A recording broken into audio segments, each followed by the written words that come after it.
एक वरदा हरी विठ्ठल श्री ज्ञानदेव तुकाराम माऊली ज्ञानेश्वर महाराज की जय. तर आपलं अभंग सातवान सातव्या अभंगातील चौथं चरण. अभंगाची सुरुवात काय आहे? पर्वताप्रमाणे पातक करणे म्हणजे वर ज्ञानेश्वर महाराजांनी जे अभक्त असतात ते पातक करतात, त्यांचे पातक वज्रलेप कसे होतात आणि वज्रलेप झाल्याच्या नंतर त्यांचे पातक जात नाहीत का, तर ते अभक्त असतात आणि म्हणून त्यांचे पातक हे वज्रलेप होऊन जात असतात, कारण ते भक्ती करत नाहीत. आणि का भक्ती करत नाहीत याचा क्रम मी आपल्याला सांगितलेला आहे. आणि भक्ती न केल्यामुळे तो अभक्त होतो आणि अभक्त असल्यामुळे त्याची वाणी अनंत वाचाळाप्रमाणे ती बरळत असते, हे वर सांगितलेलं आहे. पण माऊली म्हणतात, हे जरी असे काही लोक असले तरी पण माझी समजूत आणि माझं म्हणणं तसं नाही. मला मात्र एक माझा सद्रूप चिद्रूप आनंदरूप असणारा आत्मा परमात्मा हाच मला प्रमाण आहे. म्हणून माऊली म्हणतात, ज्ञानदेवा प्रमाण आणि आत्मा हा निधान आणि सर्व घटी पूर्ण एक नांदे. हरिपाठ सगळ्यांना खूप सोपा वाटतो. माऊली म्हणतात, ज्ञानदेवा प्रमाण आत्मा, तो आत्मा मला प्रमाणभूत आहे. पण तो आत्मा कसा आहे? आत्मा निधान, सर्व घटी पूर्ण एक आणि नांदे. हे सगळे एक एक पद हे एक एक तास बोलण्यासारखे पद आहेत. हे वर्णन कोणाचं केलं? आत्म्याचं वर्णन केलं. पण या आत्म्याचं वर्णन करत असताना या ठिकाणी सर्व घटी पूर्ण एक नांदे हे सर्व आत्म्याचं वर्णन केलं असलं तरी सुद्धा या सगळ्या गोष्टी प्रमाणाने प्रमाणभूत व्हाव्या लागतात. काय आहे? आत्माच हा प्रमाणभूत प्रमाणाने काय ते म्हणतात, प्रमाणित असतो. बाकीचे कोणते प्रमाणित असत नाहीत ते. तर प्रमाणित याचा अर्थ काय आहे? तर जर भगवंताचं नामस्मरण आहे, तर जसा तो आत्मा प्रमाणाच्या सहाय्याने प्रमाणभूत सिद्ध होतो, तसाच आत्मा हा निदान आहे, हे सुद्धा प्रमाणाच्या सहाय्यानेच प्रमाणभूत होतो. तसं तो सर्व घटात आहे, हे सुद्धा प्रमाणाच्या सहाय्याने तो प्रमाणभूत होत असतो. तो तसाच परिपूर्ण आहे, म्हणून तो प्रमाण तसेच श्रुती स्मृती संत आणि अनुभव या प्रमाणाने तो प्रमाणभूत होत असतो. त्याचप्रमाणे नांदे एक आहे म्हणजे याचा अर्थ परिपूर्ण आहे, त्याचं एकत्व अखंडत्व आहे. आणि दुसरी गोष्ट, नांदे याचा अर्थ तो जड नाही ना. काय चेतयति चेतन चेतयति चेतनम. मग नांदी याचा अर्थ तो काहीतरी करणारा आहे ना, जड थोडाच आहे तो. नांदे म्हणजे अस्तित्व, तो सगळं चालवतो. नांदण्याचा अर्थ काय आहे? जगणं, राहणं. मग तसं आहे भगवंताचे हे सगळे जे इथे या ठिकाणी विशेषणं दिले ज्ञानेश्वर महाराजांनी, हे सगळे विशेषणं कशाचे आहेत? आत्म्याचे, परमात्म्याचे आहेत, पण ते सर्व प्रमाणभूत आहेत. प्रमाणभूत याचा अर्थ कोणताही विषय असतो, त्या विषयाचं ज्ञान हे प्रमाणाच्या साह्याने प्रमाणभूत व्हावं लागतं. म्हणजे त्याची सत्यता ठरवावी लागते. त्याला म्हणतात प्रामाणित किंवा प्रमाणभूत. प्रामाण्य. प्रामाण्य म्हणजे याचा अर्थ काय आहे? प्रमाणाने सिद्ध झालं. प्रमाण प्रामाण्याचा अर्थ काय? प्रमाणाने सिद्ध झालं.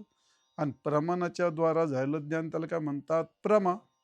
आणि प्रमा याचा अर्थ काय आहे? म्हणजे प्रमाणजन्य ज्ञान को प्रमा कहे. प्रमाणापासून होणारं ज्ञान त्याला प्रमा म्हणतात. आणि प्रमा याचा अर्थ यथार्थ अनुभव को प्रमा कहे.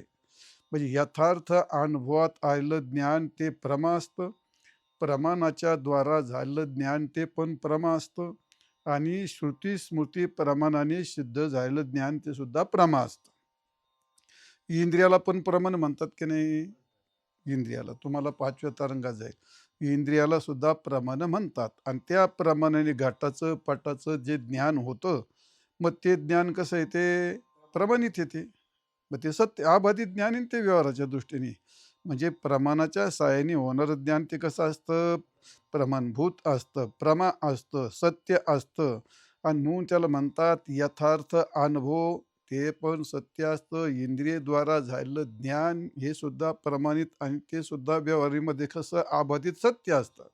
आणि श्रुती, स्मृती, संत यांच्या प्रमाणाने आत्मा हा प्रमाणभूत झाला. तो तो कसा आहे प्रमाणाने प्रमाणित झालेला आहे आणि त्यामुळे तो सुद्धा काय असतो सत्य असतो. थोडक्यात प्रमाणापासून होणारं ज्ञान हे सत्य असतं, अबाधित असतं, प्रमाणभूत असतं. मग आता ज्ञान तर कोणते असतात?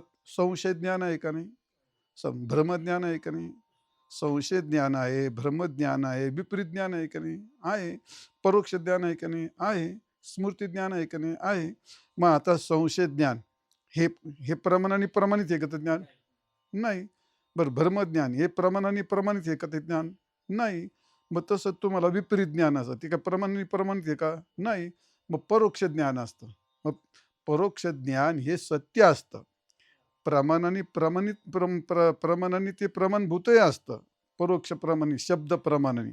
शब्द प्रमाणे प्रमाणभूत असतं. ते सत्य जरी असलं तरी ते अनुभवात येत नसतं, परोक्ष ज्ञान. आणि स्मृती ज्ञान हे सत्य असतं आणि अनुभवात असतं. पण ते प्रमाणभूत नसतं. ते प्रमाणाच्या सहाय्याने होत नाही. म्हणून स्मृती ज्ञान प्रमाण आहे. परोक्ष ज्ञान शब्द प्रमाणाच्या सहाय्याने होत असलं ते प्रमा असलं तरी अनुभवत नाही. ते फक्त परोक्ष असतं.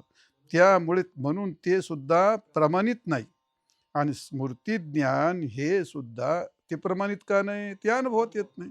स्मृती ज्ञान हे प्रमाणित हे अनुभवत येतं. अनुभवाची स्मृती होती. स्मृती ज्ञान अनुभवाची स्मृती होते. हे जरी अनुभूत असलं पण ते प्रमाणाने होत नाही. त्यामुळेच ते सुद्धा प्रमाणभूत म्हणता येत नाही. तर असं ज्ञान पाहिजे. प्रमाणाच्या साहाय्याने झालेलं पाहिजे आणि ते अनुभवात आलेलं पाहिजे आणि प्रमाणाने ते अबाधित ठरलेलं पाहिजे. त्याला म्हणतात प्रमाणभूत. त्याला म्हणतात प्रमाणभूत. आणि असं प्रमाणभूत जे ज्ञान असतं, ते ज्ञान काय आहे ते? ते आहे आत्मज्ञान. तर आत्मज्ञान हे प्रमाणभूत आहे आणि अनुभवाचे इंद्रियाच्या प्रमाणाने झालंय का ते? तिथं ते प्रमाण नाही घ्यायचे. मग तिथं काय आहे तर आत्मा हा श्रुतीप्रमाणाने श्रुतीप्रमाण काय आहे? हे एकम त्याला सत्यम ज्ञानमनंतम ब्रह्म एकमेव अद्वितीयम ब्रह्म ब्रह्मविद ब्रह्मैव भवती. श्रुतीचे प्रमाणाने आत्मा अनेक प्रमाणात ती गोष्ट सिद्ध झाली आहे. सगळे प्रमाण देत देत बसत नाही. तसं स्मृती, तर स्मृतीच्या ज्ञानाने ती गोष्ट सांगितलेली आहे का नाही? स्मृतीच्या ज्ञानात पण ती गोष्ट सांगितली. गीता सांगते की नाही तू इदं तु ते गुह्यतमं प्रवक्ष्याम्यन सूय ज्ञानम विज्ञान सहितम यज् ज्ञात्वा मोक्षे शुभा. म्हणजे ज्ञानम विज्ञान हेच काय झालं? स्मृतीचं प्रमाण झालं. हे कोणाचं वर्णन केलं? हा आत्म्याचं वर्णन केलं ना. मग आत्मा आत्मा हा कसा आहे याकरता श्रुतीचे प्रमाण आहेत, स्मृतीचे प्रमाण आहेत, संतांचे प्रमाण आहेत आणि अनुभूतीत आहे. म्हणून माऊली म्हणतात हा आत्मा मला प्रमाणभूत आहे. का? प्रमाणाच्या साहाय्याने दोन दृष्टीने श्रुती स्मृती संतांचं प्रमाण आणि प्रमाणभूत आहे म्हणून मला आत्माच प्रमाण आहे. आणि दुसरी गोष्ट संतांच्या अनुभवाने गुरूंच्या कृपेने मला आत्मा अनुभव सद्रूप चिद्रूप आनंदरूप असा माझा अनुभव आला आणि म्हणून तो आत्मा मला प्रमाणभूत आहे. म्हणून ज्ञानदेव प्रमाण आणि आत्मा हे का? ज्ञानदेव प्रमाण आत्मा. तर आत्मा प्रमाणभूत आहे. बाकीच्यांना ते आहे का मग ते? बाकी इतरांना नाही, इतरांना तसं नाही होत ना ते. सगळेच लोक आत्मा हा श्रुती स्मृतीच्या प्रमाणाने प्रमाणित मानतात का ते? नाही. कारण का? तर हे सर्व लोक कसे मानतात? हे आपल्या आपल्या पद्धतीने मानतात. पण मी मी जो आत्मा प्रमाणित मानला, श्रुतीच्या प्रमाणाने प्रमाणभूत सिद्ध करून घेतला, स्मृतीच्या प्रमाणाने प्रमाणभूत सिद्ध करून घेतला आणि अहम ब्रह्मास्मी इत्याकारक माझा असा अनुभव, ह्या अनुभवाने सुद्धा काय झाला, प्रमाणभूत झाला. म्हणजे काय झालं तर अनुभव आले अंगा, आणि ते या जगात तसे अनुभूत आलाय का तो का म्हणे अंगे व्हावे ते आपण. कितीतरी प्रमाण सांगते तुका म्हणे आम्ही झालो अग्निरूप, लागो निदुपाप पुण्य अंगा. याचा याचा अर्थच असा आहे की ज्ञानेश्वर महाराजला आलेला अनुभव तो प्रमाणभूत मानला गेतो. आणि म्हणून माऊली म्हणतात, ज्ञानदेवा प्रमाण आत्मा हा निधान. पण इतर प्राकृत लोकांना तो आत्मा मानतात की नाही, मानतात. पण तो आत्मा ते प्रमाणभूत मानतात का, नाही. प्राकृतच सोडा, इतर शास्त्रकार असतात ते त्यांच्या त्यांच्या पद्धतीने आत्मा मानतात. ते काय ते असे प्रमाणभूत मानत नाहीत. तर इतर सामान्यांना तो तसा आत्मा प्रमाणभूत आहे असा कळत नाही. श्रुती वर्णन करते, आत्मा सद्रूप आहे, तो चिद्रूप आहे, तो आनंदरूप आहे. पण सर्वसाधारण माणसाला आत्मा असा कळत नाही, ते तसा मानतही नाहीत. ते नित्य नियमाप्रमाणे इतर व्यवहाराप्रमाणेच आत्मा देहालाच ते आत्मा मानतात. आणि त्यालाच काय म्हणतात, हे चार वाक. त्याला म्हणतात चार वाक. जसा आत्मा हा काय म्हणतो आपण त्याला, आता पुढच्या विषय तुम्हाला नंतर सांगणारच आहे, तो परिपूर्ण कसा आहे वगैरे असं ते. तर आत्मा हा देहालाच आत्मा मानणारे असतात, तर ते कोण आहे ते, त्याला म्हणतात प्राकृत. त्याला म्हणतात चार वाक. त्याला म्हणतात विरोचन मतानुयायी. विरोचन म्हणजे कोण, या ठिकाणी भक्त प्रल्हाद आहे. त्या भक्त प्रल्हादाचा मुलगा, एवढा मोठा भक्त प्रल्हाद, त्यांचे चिरंजीव, हा, आणि बळीचा बाप, बळीराजाचे पिताश्री, आणि भक्त प्रल्हादाचे मुलगा, त्यांचे पुत्र, त्याचं नाव आहे विरोचन. आणि त्या विरोचनाचं मत असं आहे, कारण तो दैत्य वृत्तीचा होता, तो राक्षस वृत्तीचा होता, आणि त्याच्यामुळे त्यांनी देहालाच आत्मा मानलेला आहे. तर त्याला विरोचन मत असं म्हणतात, किंवा त्याला चारवाक मत असं म्हणतात, त्याला प्राकृत असंही म्हणतात, त्याला देहात्मवादी असंही म्हणतात. तर हे देहालाच आत्मा मानतात, ते आत्मा देहाहून भिन्न मानायला तयार नाहीत, असं तुम्हाला खूप वेळा सांगितलेलं आहे.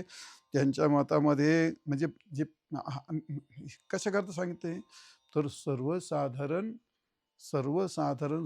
समाज, त्याला आपण प्राकृत म्हणतो, तो असंच मानतो. हे सगळे ज्याला पामर म्हणतो आपण, प्राकृत माणसं, ज्याला शास्त्र संस्कार नाहीत, ते असंच मानतात, देहालाच आत्मा मानतात. त्याला देहाच्या पलीकडे आत्मा आहे हे त्यांना काय कळतं का, ते नाही, ते मानत नाही. पण ज्ञानदेव प्रमाण, मग आता याने आत्मा मानला की नाही, मानला. मग त्याने प्रमाणभूत मानला का, नाही मानला. त्यांनी त्यांनी त्याच्या पद्धतीने मानला, देहालाच ते आत्मा मानायला लागले ते.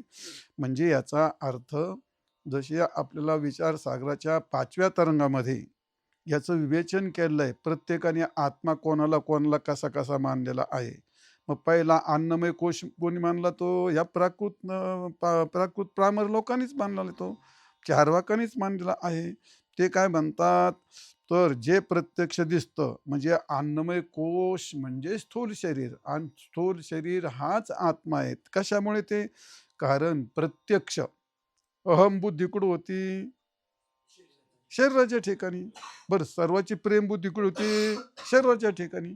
आणि व्यवहार कुठं होतो, शरीराच्या ठिकाणी. मग ह्याच्यापेक्षा वेगळा आत्मा कोणता असेल, अरे सगळं प्रत्यक्ष मी मी अशी बुद्धी, मी ब्राह्मण आहे, मी मनुष्य आहे, मी क्षत्रिय आहे, मी काळा आहे, मी गोरा आहे, मी खोजा आहे, ठेंगणा आहे, काना आहे, बाय, हे कोणाला घेऊन होतं, ते शरीराला घेऊन.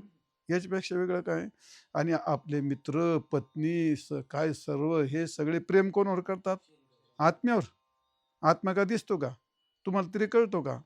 आणि त्यामुळे दुसरे देहाच्या पलीकडे कोणता आत्मा आहे असं मानायचं कारण नाही.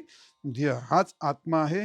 हे असे प्राकृत, पामर, चारवाक, त्याला म्हणतात देहात्मवादी, असे लोकायत, असे त्याला अनेक प्रकारचे किंवा विरोचन मतानुयायी असे हे ते ऋणं कृत्वा घृतं पिबेत भस्मीभूत कुंभ बसले स्वर्ग नरकन कोणी पाहायलाय मस्त चैन करावे खावे प्यावे मस्त चैन करावे आणि मेलं म्हणजे गेलं 3 चिमट्या राग झाली. कारण देहालाच त्या आत्मा मानतात एवढं सांगायचं. स्वरूपच्या याच्यावरतीच असतात. मग असा देहच आत्मा आहे, पण त्याने प्रमाणभूत असा आत्मा मानला नाही. आत्मा मानला नाही का? मानला. पण प्रमाणभूत आत्मा मानला असं काही म्हणता येत नाही. दुसरे इंद्रिय आत्मवादी, इंद्रियालाच आत्मा मानणारे, त्यांचं म्हणणं असं आहे, देह जो असतो, देह काय व्यवहार करतो का? नाही. म्हणून देहाला आत्मा म्हणत नाहीत. यांनी त्याचं खंडन केलं. तर इंद्रियच आत्मा आहेत, शरीर आत्मा नाही. का इंद्रियानेच जीवन व्यवहार होतो. सर्व जीवन व्यवहार इंद्रियानी, म्हणजे याचा अर्थ पाहतो, बोलतो, चालतो. शरीर स्वतः व्यवहार करत नाही, तर ते इंद्रियाच्या द्वारा व्यवहार करतं. आणि म्हणून जसं इंद्रिय असेल तर मनुष्य जिवंत समजतो, आणि इंद्रिय जर नसेल तर मनुष्य मरण. म्हणजे जीवन व्यवहार इंद्रियावरती आणि मरण व्यवहार इंद्रियावरती. सर्व खाणं पिणं जगणं हे इंद्रियावरती. आणि म्हणून इंद्रिय हाच आत्मा आहे. हा, देह काय आत्मा म्हणता येत नाही, देह तर मुर्दा आहे. देहाने काय, त्याला काय देहाला थोडंच आत्मा म्हणता येतं. जर त्या देहाला इंद्रिय असेल तर त्याला जिवंत पण म्हणतात. म्हणून देह आत्मा नाही, तर इंद्रिय आत्मा आहेत. मग इंद्रियाला आत्मा मानलं का नाही? मानलं. मग यांनी आत्मा मानला, पण प्रमाणभूत मानला का? नाही. फक्त देहाच्या थोडसा पलीकडे गेला. देहाच्या काय गेला? पलीकडे गेला. तर त्या इंद्रियाला तो प्रमाणभूत मानून त्या ठिकाणी इंद्रियालाच आत्मा मानला. असा कोण? तो इंद्रिय आत्मवादी त्याला म्हणायचं. दुसरा पुढे कोणाला? हिरण्यगर्भ उपासक, त्याला म्हणतात प्राणात्मवादी. हिरण्यगर्भ उपासक असतात ते प्राणात्मवादी, म्हणजे प्राणालाच आत्मा समजतात. त्यांचं म्हणणं असं आहे, अरे इंद्रिय आत्मा नाही, प्राणच आत्मा आहेत. आता हे काय झाले, देहापासून इंद्रियात आली, इंद्रियापासून प्राण अजून थोडशे आत आले ते, म्हणून प्राणच आत्मा आहे. ती युक्ती काय सांगतात? जर प्राण आहेत, मग आपल्याला माग गोष्ट सांगितली होती, इंद्रियाचं आणि प्राणाचं भांडण झालं, ब्रह्मदेवाकडे गेले आणि ते म्हणले तुम्ही एका शरीरात जा, आणि त्या शरीरात गेल्यानंतर ज्याच्या जाण्याने शरीर शरीर पडेल, मग तो तो श्रेष्ठ समजायचा म्हटले, आणि तो आत्मा समजायचा, तो श्रेष्ठ समजायचा. आमच्यात श्रेष्ठ कोण, असं वाद झाला होता सोडून. मग सर्व इंद्रिय, नाक गेले, डोळे कान सगळे निघून गेले, पण शरीर जिवंतच राहिलं. पण जेव्हा प्राणाने आपली वळकटी गुंडाळायला लागला, प्राण लागला पाय खोडायला, कारण प्राणावर सगळं राहतं ना. मग त्यामुळे इंद्रिय श्रेष्ठ नाही, तर श्रेष्ठ कोण आहे? प्राण. म्हणजे इंद्रिया वाचून जीवन जगू शकतो, इंद्रिया वाचून जीवन व्यवहार होऊ शकतो, पण प्राणा वाचून मात्र जीवन व्यवहार होत नाही. प्राण जर गेला, प्राण आहे तोवर माणसं जिवंत समजतात, आणि प्राण गेला का राम बोलू भाई राम बोलू लाकडं गोळा करायला लागतात. त्याचे बायका मुलं त्याला लगेच काय करतात? उचलून नेतात. याचा अर्थ प्राण असेल तर जिवंत, आणि प्राण नसेल तर मृत. मग मुख्य कोणाला? आता प्राण. म्हणून प्राणालाच काय म्हणायचं आमचं, प्राणालाच आत्मा समजायचा. असे हिरण्यगर्भ उपासक त्याला म्हणतात प्राणात्मवादी. त्याने प्राणाला आत्मा मानला, पण याचा अर्थ त्याने आत्मा मानला तरी आत्मा श्रुती आणि स्मृती याच्या प्रमाणभूत आत्मा मानला नाही. ज्ञानेश्वर महाराज म्हणतात, मी आत्मा मानला, पण माझा प्रमाणभूत आहे. ज्ञानदेवा प्रमाणभूत मी असा आत्मा मानला, समजला. असं म्हणून यांनी प्रमाणभूत आत्मा मानलं, पण प्रमाणभूत मानलं नाही. हा, असं आहे. म्हणून सर्व व्यवहार इंद्रियाने होतात. तरी होत असले तरी इंद्रियाच्या द्वारा प्राण जर नसेल तर मात्र त्या इंद्रियाला व्यवहार करता येत नाही. म्हणून प्राणाला आत्मा माना. झालं. तर पुढे काय आलं? मन. त्याच्या पुढचं आतमध्ये गेलं. इंद्रियाच्या शरीराच्या आत कोण आहेत? इंद्रिय. आणि इंद्रियाच्या आत कोण आहेत? प्राण. आणि प्राणाच्या आत कोण? आता लिंग शरीरातलं मन. मग काय त्याला म्हणतात? मनोमय कोश. मनोमय कोशाला आत्मा मानणारे. मनालाच आत्मा मानतात, प्राण आत्मा नाही. आता प्राण आत्मा नाही का? त्यांचं म्हणणं आहे प्राण हा दगडाप्रमाणे, घटाप्रमाणे जड आहे आणि प्राणाला जसा घट हे ज्ञानशून्य असतो, घटाला ज्ञान होत नाही, त्याप्रमाणे प्राणालाही ज्ञान होत नाही. ते काय ज्ञानशून्य असतं प्राण. आणि म्हणून जसा घट आणि प्राण याच्यात काय फरकच नाही. त्याकरता कोणतीही गोष्ट होते. ज्ञान कोणाला होतं? मनालाच होतं. बंध कोणाला आहे? मनालाच आहे. आणि मोक्ष कोणाला आहे? मनालाच आहे. सुख दुःख कोणाला कळतात? मनालाच कळतात. मग हे जरी इंद्रियांच्या द्वारा कळत असले तरी इंद्रियाला होतं का? इंद्रियाला सुख दुःख कळतं का? नाही. मग इंद्रियाला बंध मोक्ष आहे का? नाही. मग बंध मोक्ष सुख दुःख ज्ञान जे होतं इंद्रियाच्या द्वारे होत असत, पण होतं ते मनाला. आणि म्हणून मन मुख्य आहे. सर्व व्यवहाराला हेतू कोण असेल तर मन हाच हेतू आहे. आपण म्हणतो नेहमी काय त्या मन येव मनुष्यानाम कारणम बंध मोक्ष यो हो. मग त्या ठिकाणी असं मन सर्व व्यवहाराला हेतू असल्यामुळे मनालाच आत्मा मानावं. कारण प्राणाला आत्मा मानता येत नाही. याला हे प्रमाणभूत आत्मा कळालेला नाही. मग याने आत्मा मानला की नाही? मानला. मनोमय कोश आणि कोण मनाला आत्मा मानणारे हे जरी असले तरी त्यांनी काय प्रमाणभूत आत्मा मानलेला नाही. पुढे आला विज्ञानमय कोश. विज्ञानमय कोश म्हणजे विज्ञान याचा अर्थ आहे बुद्धी. त्याला म्हणतात क्षणिक विज्ञानवादी, त्याला म्हणतात बौद्ध मत. ते बुद्धीलाच आत्मा मानतात. कारण का? ते मनाचे व्यापार सर्व बुद्धीवर अवलंबून आहेत. आता याला कोणाचं खंडन करायचं? मनाचं. मन काय आत्मा नाही. मनाला ज्ञान थोडंच होतं. मग ज्ञान होतं ते कोणाला? बुद्धीला होतं. मनाचे सगळे व्यापार व्यवहार कोणाच्या अधीन असतात? ते बुद्धीच्या अधीन असतात. आणि म्हणून बुद्धीच्या अधीन असल्यामुळे सर्व व्यवहार ती बुद्धीच करते. बुद्धीच मनाचा आकार धारण करते. बुद्धी ज्ञानाचा आकार धारण करते. आणि ती बुद्धी क्षणिक आहे. त्याला क्षणिक विज्ञानवादी म्हणतात ना. म्हणजे यांचा आत्मा कसा आहे? क्षणिक. क्षणिक विज्ञानवादी त्यांचा आत्मा एक क्षणिक आहे. आणि ती बुद्धीच आत्मा आहे. आणि ती बुद्धी प्रथम क्षणी उत्पन्न होते, द्वितीय क्षणी स्थिती राहते, आणि तृतीय क्षणी तिचा काय होतो? नाश. म्हणून त्याला काय म्हणतात? क्षणिकम क्षणिकम. मग क्षणिक विज्ञानवादी आहेत ना ते. पण त्या आत्म्यालाच बुद्धी मानतात की नाही? नाही, बुद्धीलाच आत्मा मानतात की नाही? बुद्धीलाच आत्मा मानतात. आणि बुद्धीला आत्मा मानून त्या आत्म्याची उत्पत्ती स्थिती ते असे मानतात. म्हणजे आत्मा तिने कसं मानला? क्षणिक मानला. त्याचा मोठा विषय, पण तिथं इतकं काय सांगत बसू तुम्हाला. मग आता यांनी आत्मा मानला, पण प्रमाणभूत मानला का? श्रुती आत्मा क्षणिक मानते का? नाही. बरं, मग श्रुती आत्मा मनाला श्रुती आत्मा म्हणलं का? नाही. बरं, इंद्रियाला श्रुतीने आत्मा म्हटलं का? नाही. मग देहाला श्रुतीने आत्मा म्हटलं का? नाही. बस संत म्हणतात का याला? संतांचे प्रमाण आहेत का असे?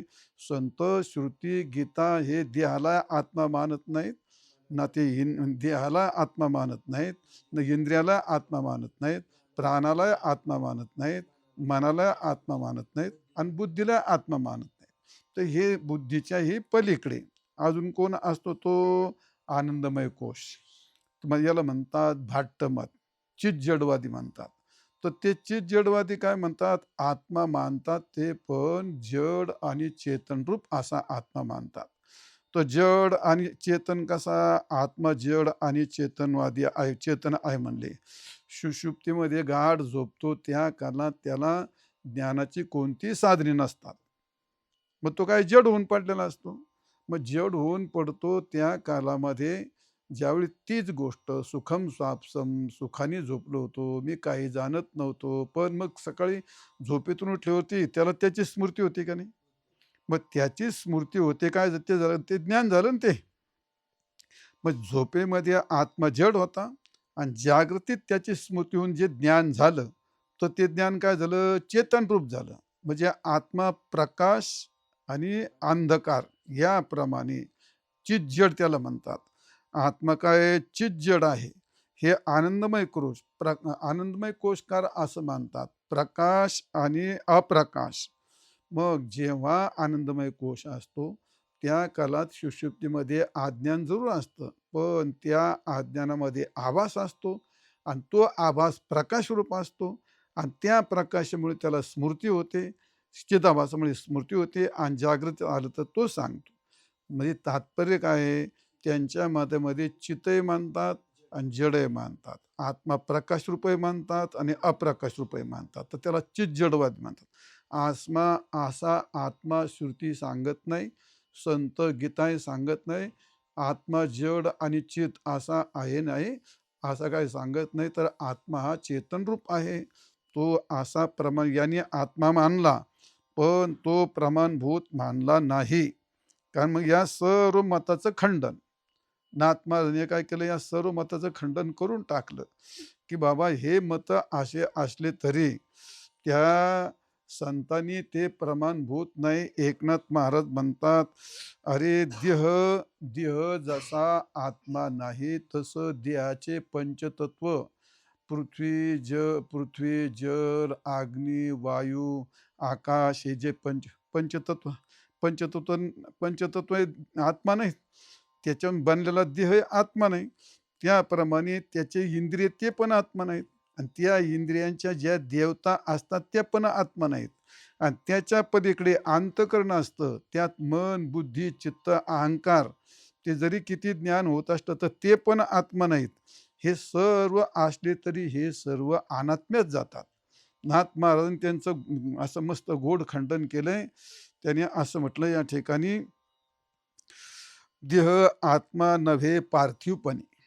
हे सगळी दिंडी कुठं आली? देहात आली. हे हे तुम्हाला आता सांगितलं. देह आला, इंद्रिय आले, मन आली, बुद्धी आली. हे सर्व कुठं आले? देहात आलं. मग हे सगळं पार्थिव होतंय ना. नाथ महाराज म्हणतात, देह आत्मा नव्हे का? उत्तर देऊन ठेवलं, पार्थिव, जड असल्यामुळे पार्थिवपणे. इंद्रिय आत्मा नव्हती येणे गुणी, ते जडच आहेत. इंद्रिय आत्मा नव्हती येणे गुणी याचा अर्थ देहासारखी इंद्रिय सुद्धा काय आहेत? जडच आहेत. एक कोणच तरी विकार आहेत ना ते. ती तो देहाची उपकरणे. आता देहाचे काय आहेत? साधने. ती तो देहाची उपकरणे एकदेशीपणे व्यापार. काय डोळ्याला फक्त रूप दिसतंय, कानाला फक्त शब्द ऐकतोय.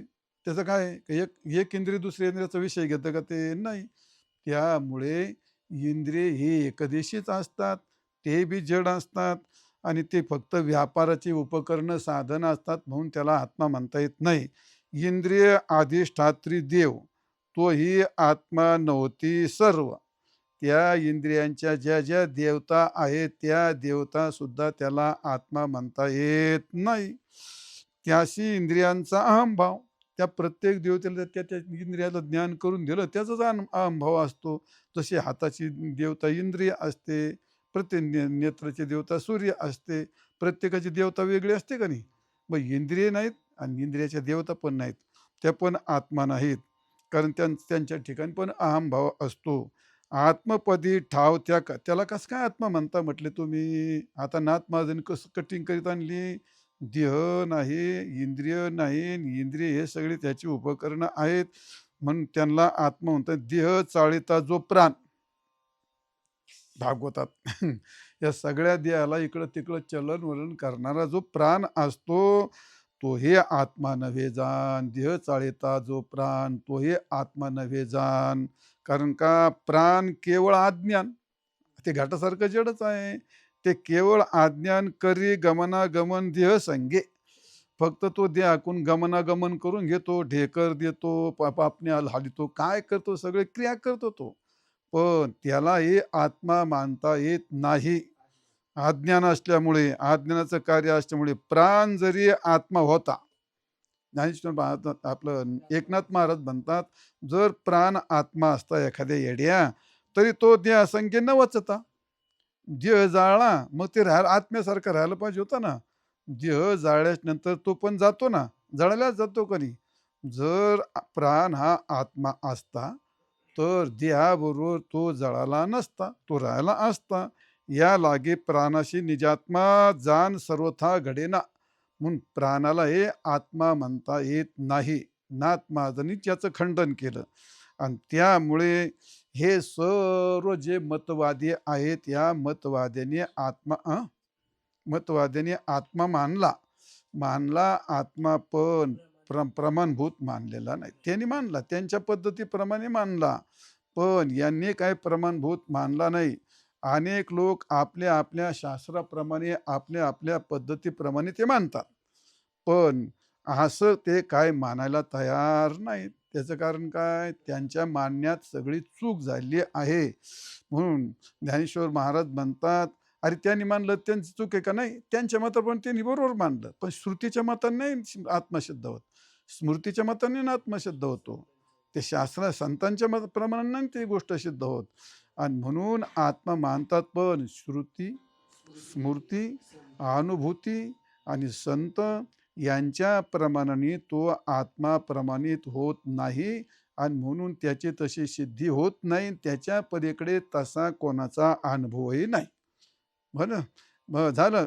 हे नाहीत, आत्मा त्याला म्हणताच येत नाही. ज्ञानेश्वर महाराज म्हणतात, अरे देह आणि आत्मा याच्याकरता तुम्हाला सांगायचं जर ठरलं, अंधकार आणि प्रकाश याचा किती अंतर आहे? भेद आहे का त्याचा अभेद आहे?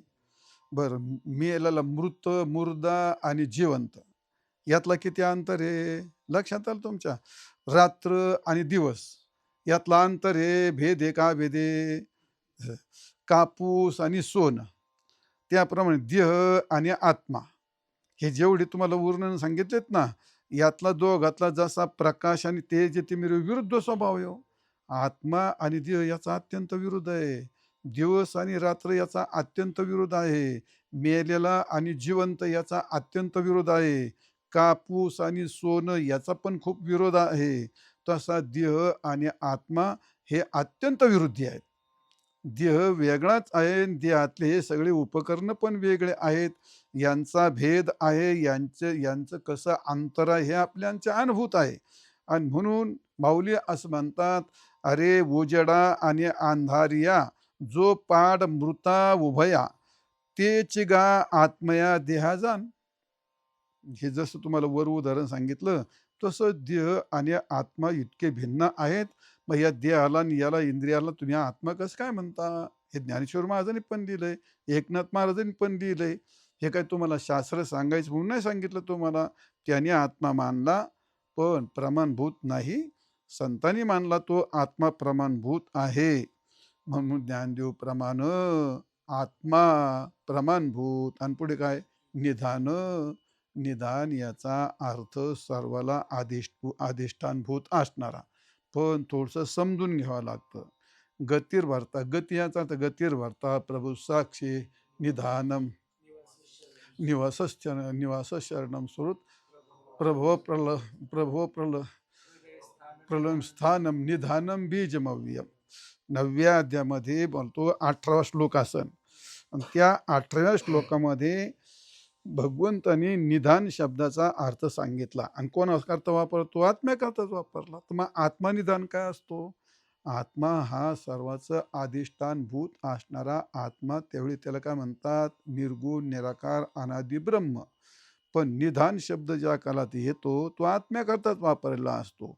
पण तो ज्या कालामध्ये कधी असतो तो, तर जो जगाचं बीजरूप अव्यक्त असा संकल्प असतो.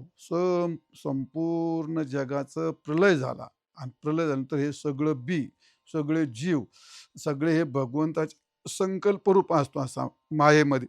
आणि असा संकल्परूप अव्यक्त काय म्हणजे अव्यक्त असा वासनारूप जो संकल्प असतो. आणि तो संकल्प कल्पाच्या अंती, म्हणजे कल्प गेल्यानंतर शेवटी जिथं राहतो, असा कल्पांती जिथं राहतो, जे स्थान असतं ना, ते स्थान मी आहे, तो परमात्मा आहे. त्याला निधान म्हणतात. त्याला काय म्हणतात? निधान. आत्मरूप अधिष्ठान म्हटलं तर थोडंसं जड जातं. निधान ही उपाधी लागते, त्यामुळे अधिष्ठान त्याच्या पलीकडे असतं. तर निधान असतो. थोडक्यात जिथं नाम, रूप, वर्ण, व्यक्ती, भेद सगळं आटलेलं असतं, पण हे असतं. बीजभूत ज्या ठिकाणी ठेवलेलं असतं ना, ज्या पटावरती, ते परमात्माच असतो तो. पण त्या मायेच्या संबंधाने युक्त असतो, म्हणून त्याला निधान असं म्हणतात. आणि ते शास्त्राने वर्णन केलं आहे. तर ज्ञानेश्वर महाराजांच्या भाषेत तुम्हाला सांगतो. तै संकल्प वासना संस्कार मागवतो मागवते रचावया चराचर, जेथ राहुनी असते अमर, ते निधान मी. हे सर्व बीजभूत अशी संकल्पना, वासनारूप संकल्पना जिथं अमर राहतो, किती काल जरी ते गेलं, जसं तुमच्या वेबसाईटला आपण आता टाकलेलं ते जसं अमर राहतं, वेबसाईट सारखं आपलं टाकतं तसं ते वेबसाईटचं म्हणजे निधान परमात्मा. असं असा जो निधान आहे, तर तो निधान कोण आहे? आत्मा आहे. ज्ञानदेव प्रमाण, जसा प्रमाणभूत आत्मा आहे, तसा जो संपूर्ण जगाचा आधारभूत असणारा तो सुद्धा काय आहे? बीजरूप निधान आत्मा आहे. आणि तो प्रमाणभूत आहे, असा मी आत्मा मानला. सर्व घटी, सर्व घटी म्हणजे याचा अर्थ काय आहे? सर्व हृदयामध्ये, सर्व भूतामध्ये, तैसा हृदयामध्ये मी रामू, असता सर्व सुख. म्हणजे सर्वांच्या हृदयात आहे का नाही? किंवा सर्वस्य चाहम हृदय सन्निविष्टो मतस्मृतिर्ज्ञान मपोहो नैच, वेदै सर्वे रमेव वेद्यो वेदांत कृद्वेद वेदेव चहाम. सर्वांच्या हृदयामध्ये आहे परमात्मा. सर्वभूती पाहे एक वासुदेव. किती प्रमाणे सांगतो मला? सर्वांच्या हृदय दिशी मी अमुक आहे आयशी, जे बुद्धीस पुरे अहर्निशे ते वस्तुगामी. खूप वेळा सांगितले, तर काय लांबवायचं काही काम नाही. परमात्मा सर्व घटात म्हणजे सर्व देहामध्ये. म्हणून ज्ञानदेवा प्रमाण आत्मा निदान सर्व घटी, म्हणजे सर्वाच्या आत आहे. पण मग एक अडचण येईल का नाही? सर्वाच्या आत म्हटल्यानंतर, सर्व देहात आल्यानंतर मग तो खंडित झाला का नाही? अखंड तुकडं राहिलं, एक तुकडं राहिलं, या उपाधीन झालं. पण तरी त्याचं एकत्व अखंडित्व जात नाही. म्हणजे ही काय याला म्हणतात, हा अपवाद येऊ नये म्हणून ज्ञानेश्वर महाराजांनी पुढचा शब्द घातला. पूर्ण ज्ञानेश्वर महाराज ज्ञानदेव प्रमाण आत्मा निधन सर्व घटी. येऊन सर्व घाटात गेला का मग तो वि वि वि हा काय विखुरले गेला, संकुचित झाला, उपाधी झाली, उपाधी फुटली का त्याचं पण असं होईल. तर तसं नाही, तो म्हणून पूर्ण आहे, एक आहे, किंवा सर्व अखंड काय निधान सर्व ज्ञानदेव प्रमाण आत्माने सर्व घटी पूर्ण एक नांदी. तो पूर्ण पण आहे आणि एक पण आहे, एकच आहे. थोडक्यात पूर्ण म्हणजे त्याला काय म्हणतो, परिपूर्ण. परिपूर्ण कसा आहे? तर जसा आकाशात, अवकाशातच आकाश राहतं का नाही? आकाश आणि अवकाश याला वेगळं करता येतं का? मग आकाशात, जसं अवकाशात आकाश काय आहे? व्यापून परिपूर्ण असतं का नाही? व्यापून असतं. वस्त्रात जसा तंतू हा काय असतो? वस्त्रातला तंतू, तंतू हा वस्त्ररूप होऊनच राहतो. आकाशात ही अवकाशात आकाश हे अवकाशरूप होऊनच राहतं. तसं पाण्यातला रस असतो, तो काय पाणीरूप होऊनच राहतो ना. याला काय म्हणतात? पूर्ण एक नांदे, एक रूप होऊन त्याच्यामध्ये राहणं. दिव्यामध्ये तेज असतं का नाही? पण ते दिव्याची ज्योतरूप होऊनच राहतं का नाही ते? तसं सोन्यामध्ये, दागिन्यामध्ये सोनं असतं की नाही? अरे पण ते अलंकार सोन्यामध्येच होऊन राहतं की नाही ते? तसं त्याप्रमाणे आत्मा सर्वांतर्गत आहे, त्याला म्हणून पूर्ण आणि एक नांदे. म्हणजे जसं तुम्हाला आपण आकाश असतं, मग घट मठाच्या भेदाने आकाशाचा भेद झाल्यासारखा वाटतो, पण आकाशाचं एकत्व आणि अखंडत्व तसंच राहत. पाणी, तुम्हाला पाण्याचे डबके दिसत असले किंवा वाकडा तिकडा प्रवाह झाला, तर त्यातलं जलत्व हे काही तुटत नसतं. त्यातलं जलत्व हे अखंडच राहत असतं. सोन्याचा दागिना इकडून तिकडे केला, तुकडा जरी दिसला, पण त्यातलं सुवर्णत्व मात्र काय राहतं? अखंडच राहत असतं. आणि म्हणून ज्ञानेश्वर महाराज म्हणतात, जरी तरी ते या किरीटी ऐसे अवकाशी आकाश जैसे पटीपट होनी असे तंतू जेवी, किंवा उदकी होनी उदक, उदक होनी उदकी रसो जैसा अवलोके, आणि दीपपणे दीपकी तेज जैसे किंबहुना जैसे पांडवा सोनीचे सोनियाचा रवा तैसे जे या सर्वांगी असे ज्ञानेश्वर महाराजांनी 13व्या अध्यायामध्ये मी तुम्हाला आता एवढं सांगितलं, काय सांगायची आवश्यकता नाही. असा परमात्मा हा अखंड राहतो.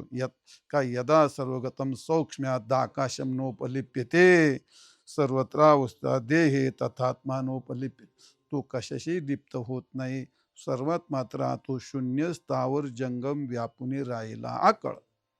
शून्यते राहतो, स्थावरते राहतो, जंगमते राहतो, त्याच्या व्यापून राहतो तो. शून्यते कसा राहतो व्यापून हे पण तुम्हाला सांगितलेलं अनेक वेळा. पण असो, मुद्दा सांगायचा आहे, तो आत्मा प्रमाणभूत मानला मी, पण कसा मानला? श्रुती स्मृतीच्या प्रमाणाने प्रमाणित माझ्या अनुभूत आहे असा मानला. प्रमाणभूत आत्मा हा निदान हे प्रमाणाने सांगितले मी असा आत्मा मला मान्य आहे. त्याप्रमाणे तो परिपूर्ण आहे, सर्व घटामध्ये आहे असा प्रमाणभूत संतांनीच वर्णन केलंय, श्रुतीने वर्णन केलं आहे. म्हणून तो त्याप्रमाणे प्रमाणभूत आहे. तो एक आहे, श्रुतीने एकमेवाद्वितीयम ब्रह्म, हे का नाही, आणि अनेक ठिकाणी एकत्वाचं वर्णन केलं आहे. मग तसं तर या ठिकाणी एक आहे, सर्व घटात आहे, एक आहे, अखंड आहे, पूर्ण आहे, असं आत्म्याचं वर्णन केलं. ते प्रमाणभूत आहे.